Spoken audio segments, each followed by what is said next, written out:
Banklardagi omonatlarni kim kafolatlaydi? Pul mablag'larini omonatga qo'yish bo'yicha banklar takliflarini ko'rib chiqayotganda har kimda ham savol tug'iladi. Mening pul mablag'larim qanchalik himoyalanadi?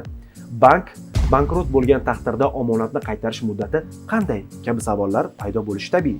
Shuni bilish kerakki, davlat tomonidan omonatlarni kafolatlash tizimi yaratilgan bo'lib, ushbu tizim muayyan vaziyatlar ro'y berganda fuqarolarga pul mablag'larini qaytarib berishni ta'minlaydi. Ushbu tizim omonat hajmi va valyutasidan qat'iy nazar uning 100% qaytarilishini kafolatlaydi. Omonatlarni to'liq hajmda qaytarish kafolati Prezidentning fuqarolarning O'zbekiston Respublikasi tijorat banklaridagi omonatlarini himoyalash kafolatlarini ta'minlashga oid qo'shimcha chora-tadbirlar to'g'risidagi farmoniga asosan kiritilgan. Mamlakatimizda omonatlarni kafolatlash va qaytarish bo'yicha mas'ul davlat tashkiloti omonatlarni kafolatlash fondi hisoblanadi. Shu o'rinda yana bir savol tug'iladi. Qanday vaziyatlarda fuqarolarning omonatlarini qaytarilishi fond tomonidan kafolatlanadi? Qanday deysizmi? Unda eshiting.